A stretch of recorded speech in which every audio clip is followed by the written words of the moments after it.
ओम अज्ञानतिमिरान्धस्य ज्ञानाञ्जनशलाकया चक्षुरुन्मिलितं येन तस्मै श्रीगुरवे नमः। नमो विष्णुपादाय कृष्णप्रेष्ठाय भूतले श्रीमते भक्तिवेदान्त स्वामिनिति नामिने।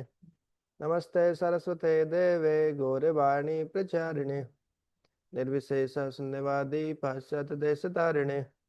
जय श्री कृष्ण चैतन्य प्रभु नित्यानंद श्री अद्वैत गदाधर श्रीवासादि गौर भक्त वृंद। हरे कृष्णा कृष्णा कृष्णा हरे हरे, हरे राम राम राम हरे हरे। हरे कृष्णा। तो लास्ट क्लास में हमने क्या देखा था? लास्ट क्लास से कुछ पॉइंट बताएंगे?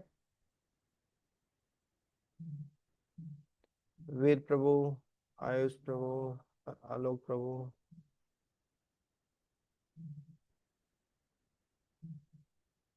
परसों क्लास हुई थी हमारी।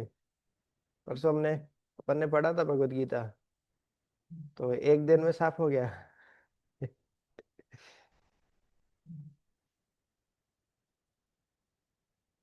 ठीक है, हमें बता देते हैं। देखिए, चौथे अध्याय में क्या हुआ? भगवान बताए कि तीसरे अध्याय के लास्ट में भगवान बताए कि ये जो काम वासना है, जब जीव भौतिक जगत में आता है तो प्रकृति के गुणों के संपर्क में आके, विशेष रूप से रजोगुण और तमोगुण के, हमारा जो भगवान के प्रति जो प्रेम होता है वो काम वासना में बदल जाता है। और काम वासना से मुक्त कैसे हो सकता है व्यक्ति? है उसके लिए भगवान की भक्ति करके। तो जो समाज के जो राजर्षि राजा लोग हैं, लीडर टाइप के लोग, जो लोग हैं, समाज के मुखिया हैं, उन सबको ये ज्ञान होना जरूरी है। क्योंकि काम वासना क्या करता है? ज्ञानम आवृतेन, हमारा जो ज्ञान है क्या सही है क्या गलत है उसको ढक लेता है काम वासना। हाँ, जब काम वासना के चक्कर में कोई व्यक्ति फंसता है तो वो अंतर नहीं कर पाता है क्या मेरे लिए सही है क्या गलत है। वो तो उसकी संतुष्टि के लिए जो उसको अच्छा लगता है वो करता है। तो इस तरीके से ये जो दिव्य ज्ञान है वो होना जरूरी है। भगवान बोले कि अर्जुन को मैं, कि आपको मैं अभी नहीं बता रहा ये ज्ञान, ये 20 लाख साल पहले भी बताया था ये ज्ञान। विवस्वान को बताया था हमें। तो अर्जुन पूछ लिए, अरे ऐसे कैसे हो सकता है भगवान? मतलब आप तो मेरे साथ में अभी के जन्मे हुए हो, 20 लाख साल पहले कैसे कैसे बता दिया आपने? तो फिर भगवान क्या बता रहे हैं? भगवान यहाँ से उत्तर दे रहे हैं। भगवान क्या बता रहे हैं? श्री भगवान वाच, श्री भगवान ने कहा, बहुनी में व्यतीतानी। बहुनी मतलब बहुत, में मतलब मेरे, व्यतीतानी मतलब व्यतीत हो गए हैं, जन्मानी जन्म, तब और तुम्हारे भी, च मतलब और अर्जुन, है अर्जुन, मेरे और तुम्हारे, हमने बहुत सारे जन्म हमारे व्यतीत हो चुके हैं। मतलब आपने भी बहुत सारे जन्म लिए और मैंने भी बहुत सारे जन्म लिए हैं। हाँ, तो हम बहुने में व्यतीतानी जन्मानी तब चार अर्जुना, कि अर्जुन मेरे और तुम्हारे दोनों के ही बहुत सारे जन्म हो चुके हैं अभी तक 20 लाख सालों में। अंतर क्या है? तानी अहम वेद सर्वाणी, तानी मतलब, हाँ, तस्य तम ते तानी, तानी मतलब उन सभी को, अहम मतलब मैं, वेद मतलब जानता हूँ, सर्वाणी मतलब सबको। कि किस जन्म में मैं क्या था और मैं क्या किया था, भगवान बोल रहे हैं वो सब मैं जानता हूँ।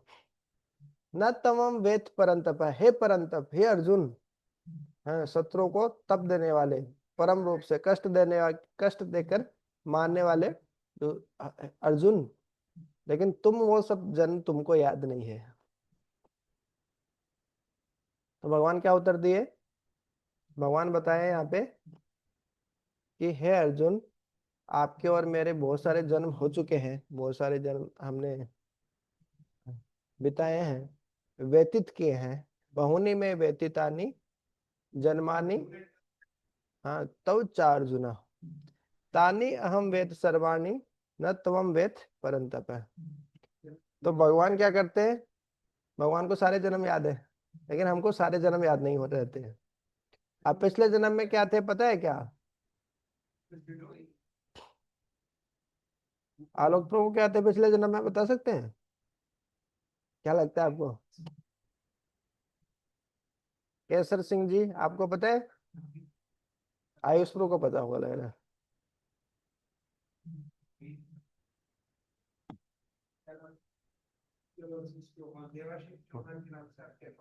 नहीं,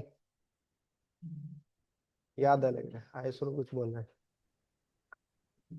नहीं पता प्रभु जी। नहीं पता? आपको क्या नहीं। लगता है, आपको क्या लगता है, पता होना, पता चल जाएगा आपको आपकी पूरा पास्ट लाइफ, प्रीवियस लाइफ, तो अच्छा होगा कि बेकार होगा? हम्म, बेकार ही हो सकता है प्रभु जी। कैसे? पिछले जन्म के पाप भी याद आएंगे तो उसके लिए बुरा लगेगा प्रभु जी।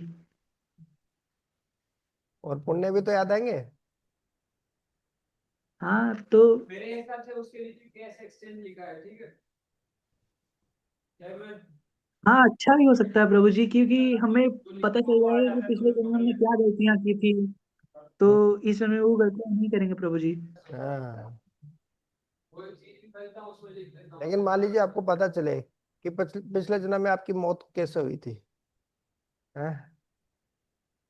और इस जन्म में आपको याद रहे वो पूरा पिक्चर आपके माइंड में हो, कैसे कैसे आपकी मौत हुई थी, कैसे किसी गुंडे ने आपको मारा था, मतलब किसी मुस्लिम ने आपका गला रेत कर इस तरीके से मार दिया था, मान लीजिए आपको, आपको इस जन्म में याद हो,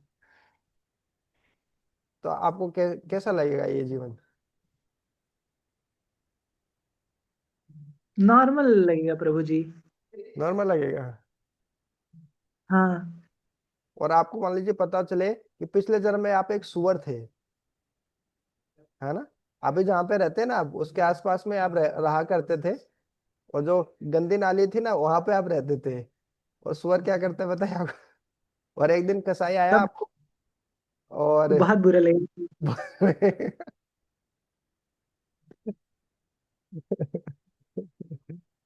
इसी कारण भगवान क्या करते हैं, भगवान बोलते हैं, हाँ, मैं भुला देता हूँ, अपोहनम, अपोहनम च। आगे एक श्लोक में भगवान बताए थे, मता स्मृति ज्ञानम अपोहनम च। मेरे से स्मृति आती है, मेरे से ज्ञान आता है, और मेरे से ही विस्मृति भी आती है, मैं भुला देता हूँ। अब पता चले पिछले जन्म में भैया हम सुअर थे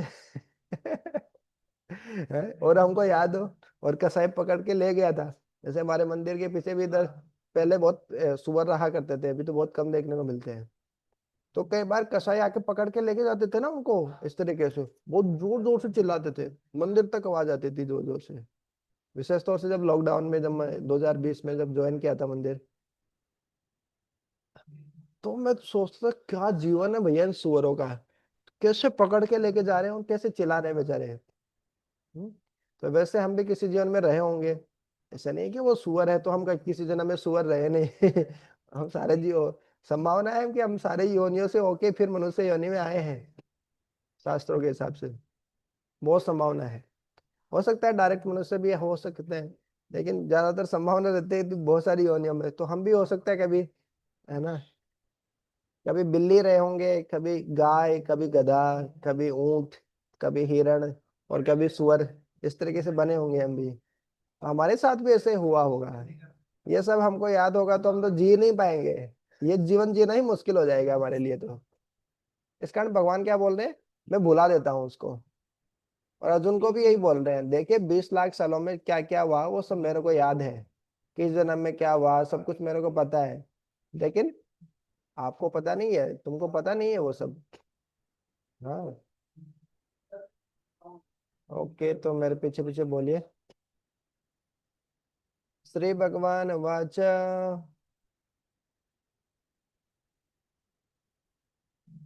उसकी बड़ी मम्मी का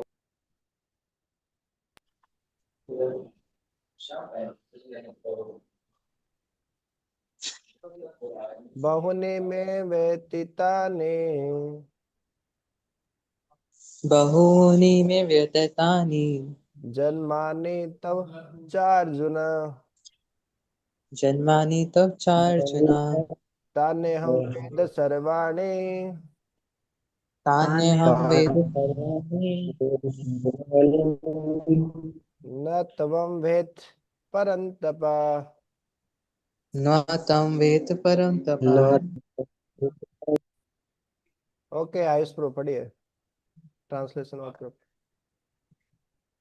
The personality of God said, many births both of you and I have passed. I can remember all of them, but you cannot. O subduer of the enemy. तो वही बताया कि बहुत सारे वर्ष तुम्हारे और मेरे हो चुके हैं, लेकिन मेरे को सब याद है, लेकिन ओ सबड्यूअर ऑफ द एनिमी परंतप तुमको वो सब याद नहीं है। आगे पढ़िए।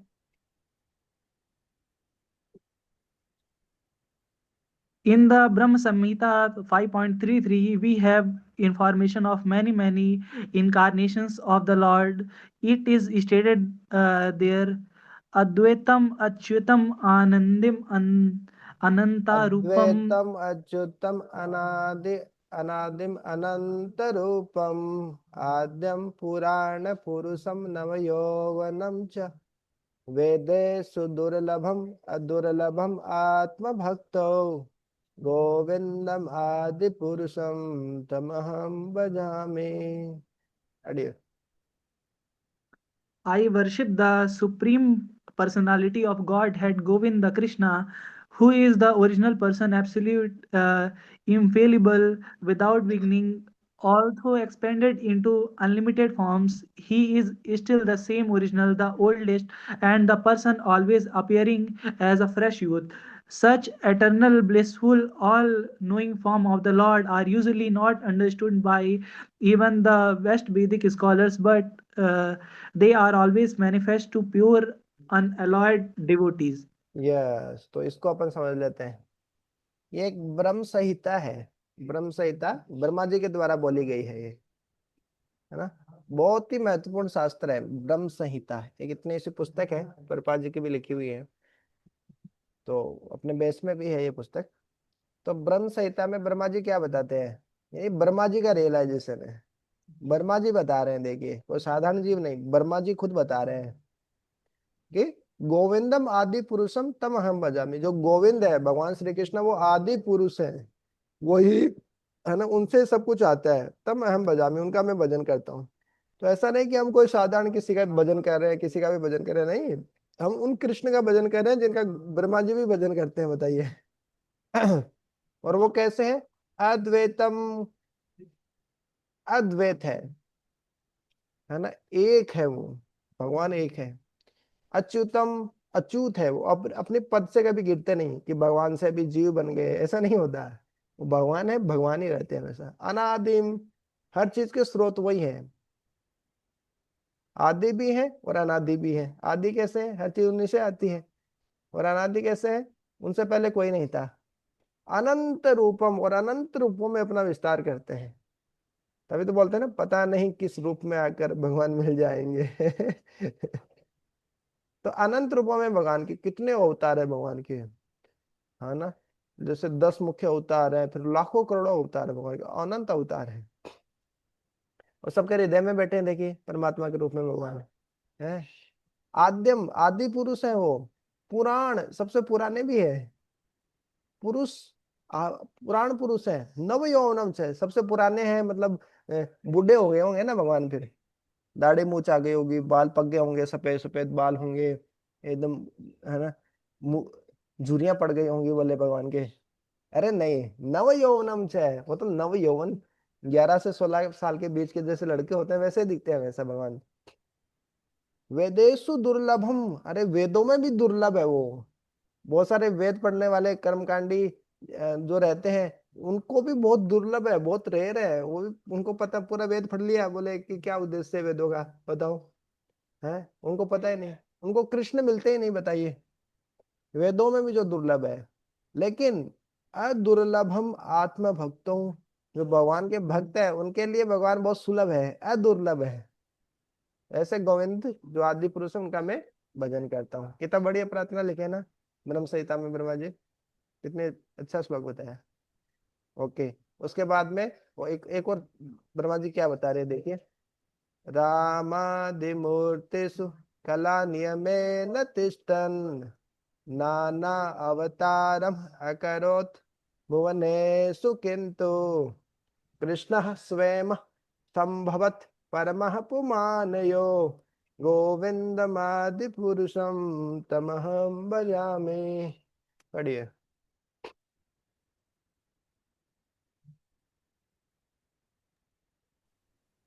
I worship the Supreme Personality of Godhead, Govinda Krishna, who is always situated in various incarnations such as Ram, Narsimha, and many sub incarnations as well, but who is the original personality of Godhead known as Krishna and who incarnates personally also.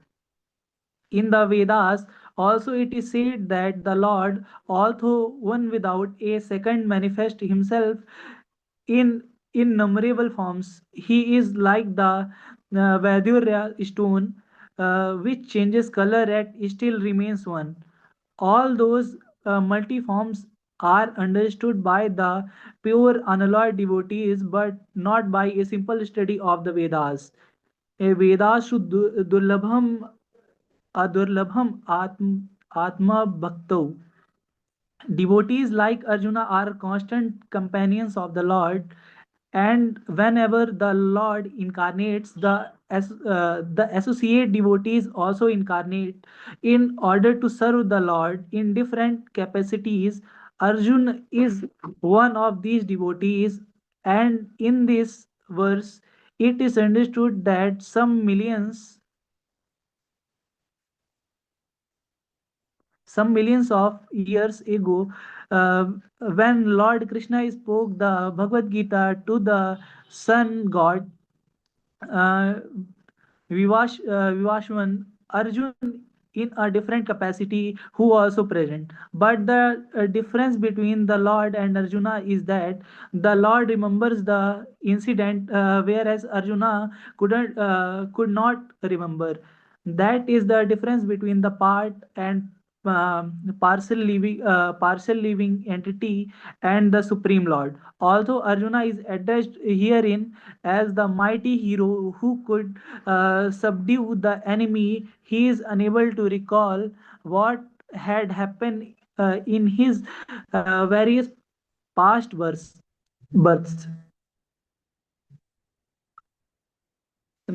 A living entity, however great he may be in the material estimation, can never equal the Supreme Lord. Anyone who is a constant companion of the Lord is certainly a liberated person, but he cannot be equal to the Lord. The Lord is described in the Brahma Samhita as infallible Achyuta, which means that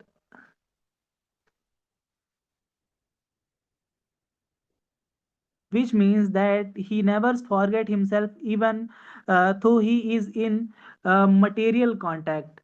Therefore the Lord and the living entity can never be equal in all respects, even if the living entity is as liberated as Arjuna. Although Arjuna is a devotee of the Lord, he sometimes forget the nature of the Lord, but by the divine grace, a devotee can at once understand the infallible condition of the Lord, whereas a non-devotee or a demon cannot understand this transcendental nature. Consequently, these descriptions in the Gita cannot be understood by demonic brains. Krishna remembers acts which were performed by him millions of years before, but Arjuna could not, despite the fact that both Krishna and Arjuna are eternal in nature.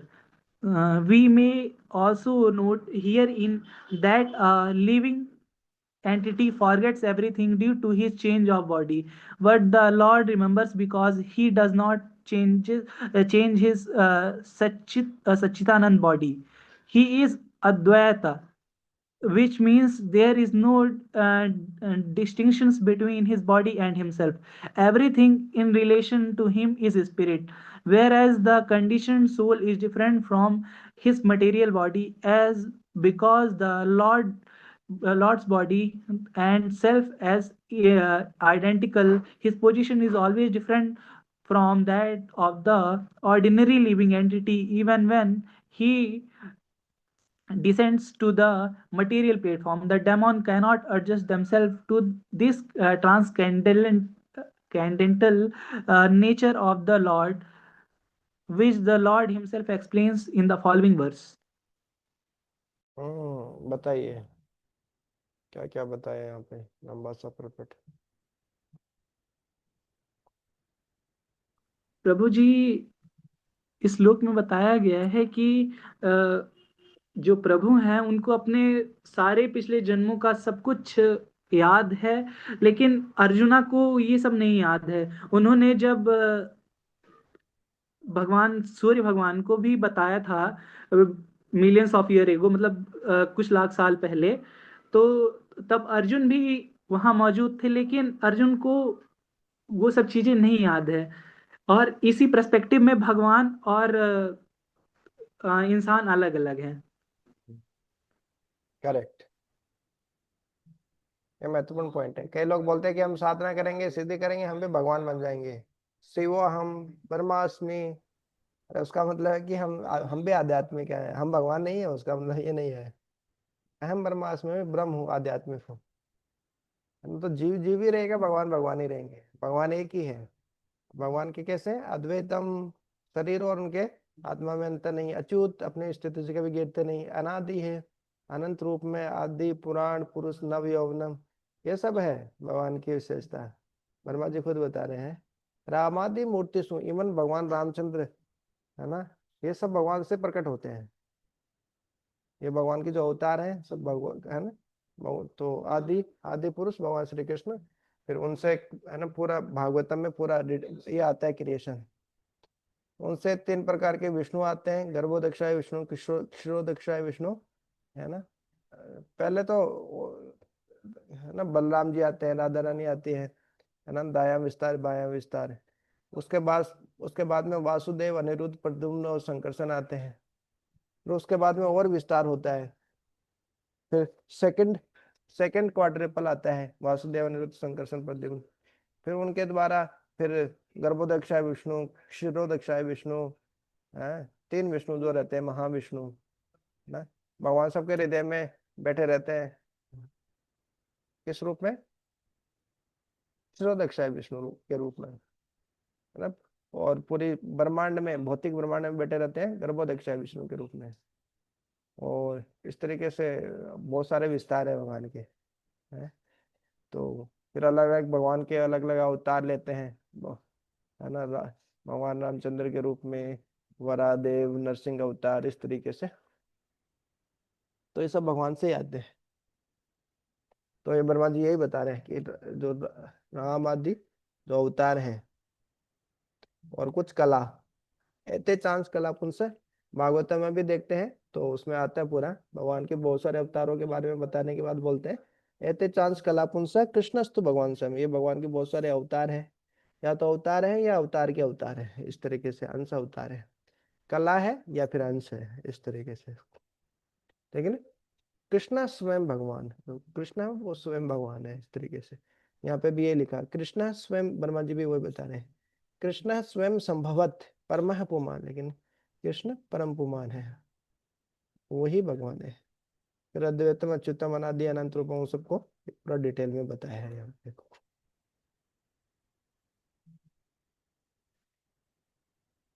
फिर एक बहुत महत्वपूर्ण श्लोक है, भगवान बता रहे हैं अर्जुन को, अजह अपि सन अव्य आत्मा।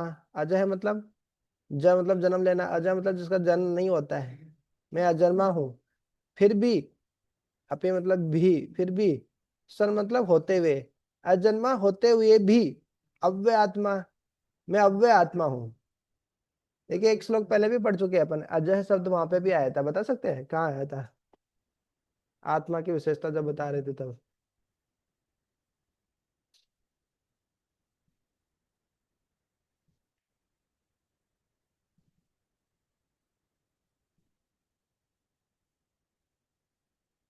अजो नित्य शाश्वत अयम पुराणो, न हन्यते हन्य माने शरीरे।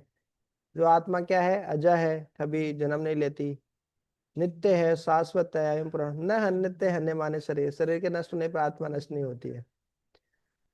तो भगवान भी ऐसे ही है, लेकिन अंतर क्या है, भगवान अव्यय आत्मा है, भगवान के शरीर का कभी क्षय नहीं होता, आध्यात्मिक शरीर है भगवान का।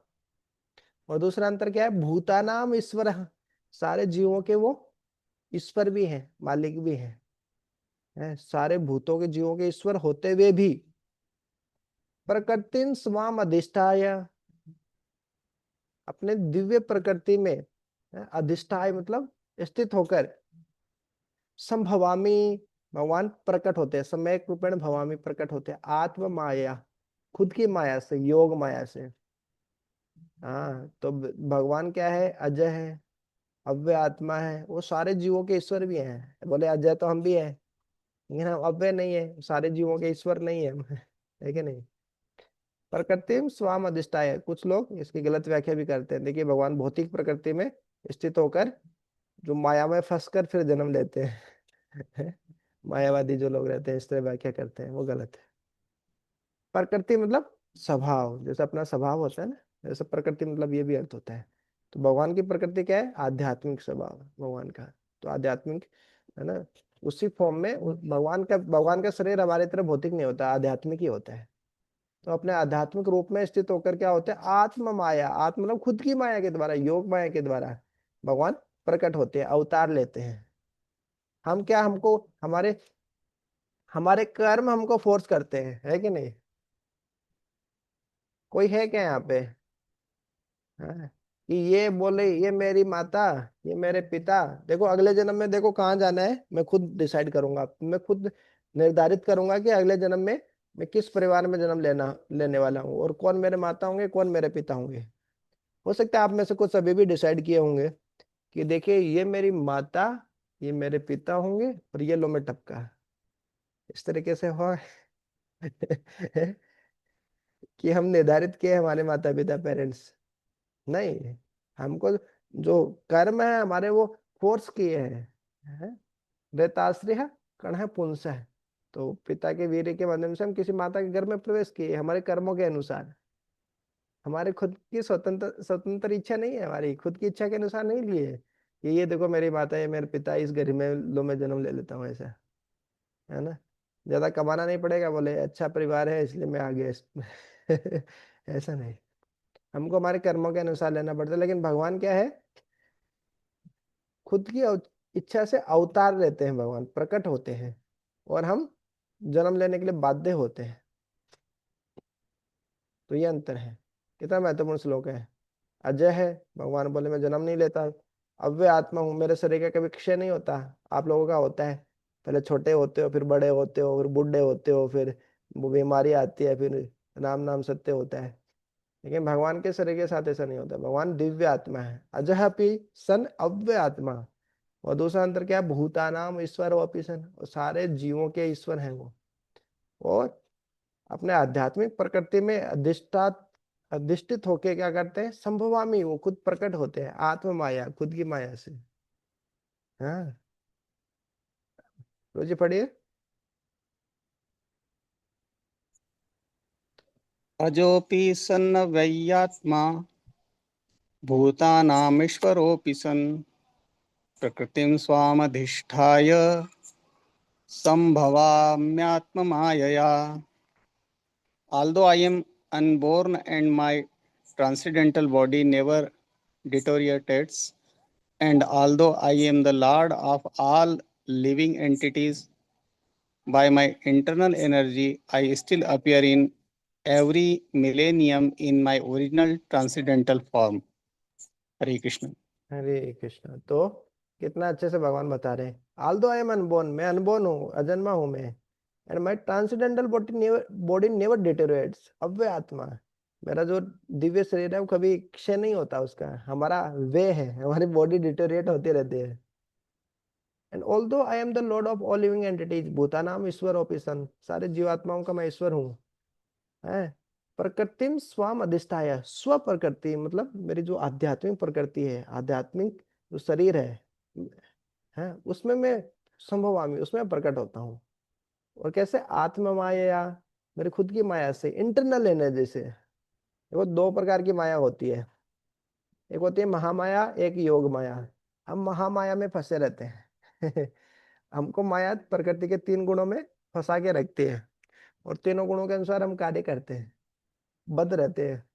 लेकिन भगवान महामाया में नहीं फंसे रहते। महामाया मतलब दुर्गा देवी, जिसके हम नवरात्रा करते हैं, ये सब करते हैं, वो महामाया है। वो भौतिक जगत देखती है। वो शिव जी और दुर्गा देवी भौतिक जगत को ही संभालते हैं। भौतिक जगत में ज्यादा पूजा उनकी उन्हीं की होती है, भगवान से भी ज्यादा शिव जी और दुर्गा देवी की होती है। लेकिन उनकी पूजा करने से क्या होता है, वो भौतिक जगत में अच्छी फैसिलिटी देते हैं हमको, लेकिन हम रहते हैं भौतिक जगत में ही है, जेल में ही रहते हैं। जेल में अच्छी फैसिलिटी मिलती है, लेकिन जेल में ही रहते हैं। हैं? तो वो होती है महामाया। दूसरी है योग माया। योग माया मतलब राधा रानी।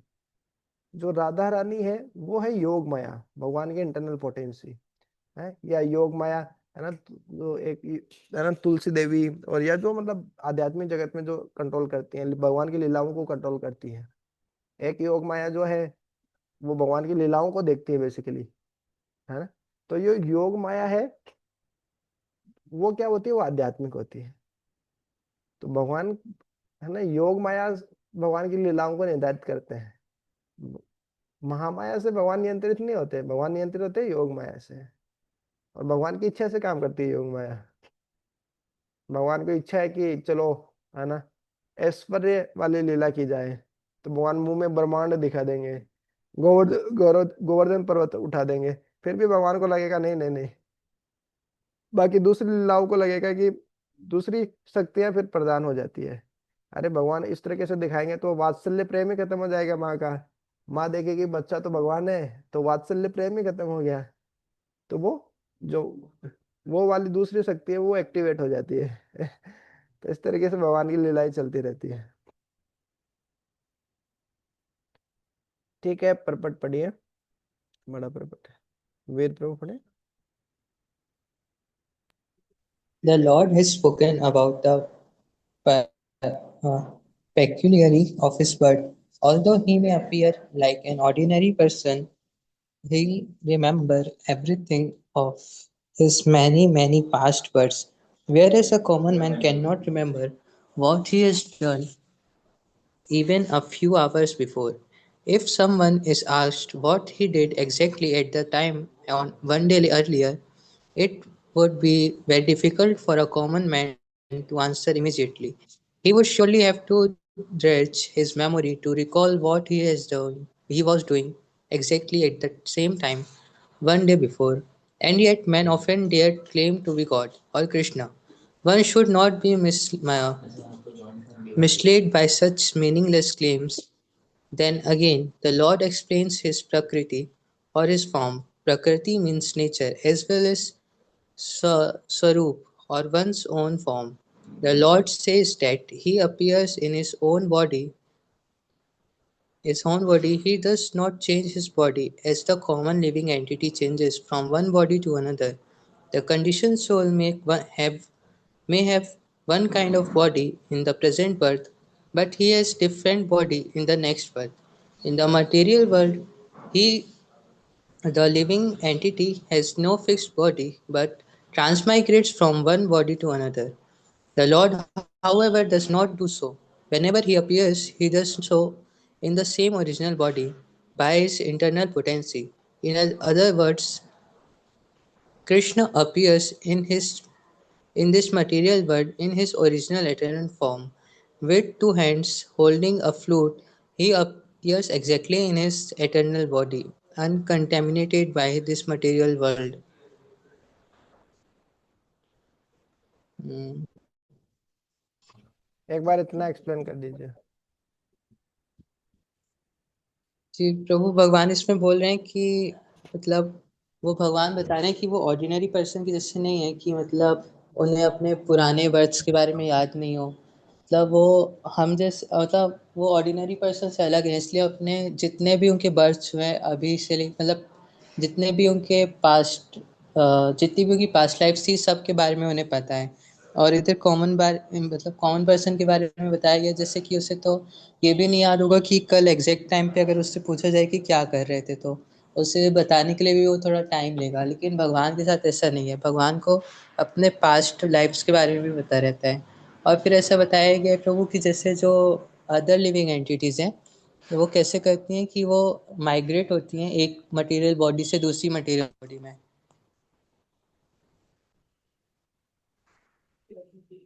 एक मटेरियल बॉडी से दूसरी मटेरियल बॉडी में, लेकिन भगवान ऐसा नहीं करते। भगवान जब भी इस मटेरियल वर्ल्ड में आते हैं, जब भी उनका इनकार्नेशन होता है, तो वो अपनी सेम बॉडी में आते हैं। मतलब जो उनकी ओरिजिनल बॉडी स्पिरिचुअल वर्ल्ड में है, वो इधर आके अपनी बॉडी चेंज नहीं करते हैं। ऐसा बता रहे प्रभु यहाँ। हम्म तो हम एक शरीर से दूसरे शरीर में जाते हैं, कभी सुअर से इंसान बन जाते हैं, कभी इंसान से पक्षी बन जाते हैं, कभी शरीर से सांप बन गए, इस तरीके से पशु पक्षी बन गए। लेकिन भगवान का शरीर दिव्य है। वो भले ही वराह देव के रूप में हो, नरसिंह भगवान के रूप में प्रकट हो, शेर का रूप ले, सुअर का भी रूप ले, यदि वो वराह देव के रूप में है, तो भी भगवान का शरीर दिव्य ही रहता है, भौतिक नहीं है ऐसा। पढ़िए, आगे पढ़िए। ठीक है, इसको आगे हम कल देखेंगे, बड़ा परपट है इसमें, अभी होगा नहीं। ठीक है, पढ़िए, हो जाएगा शायद।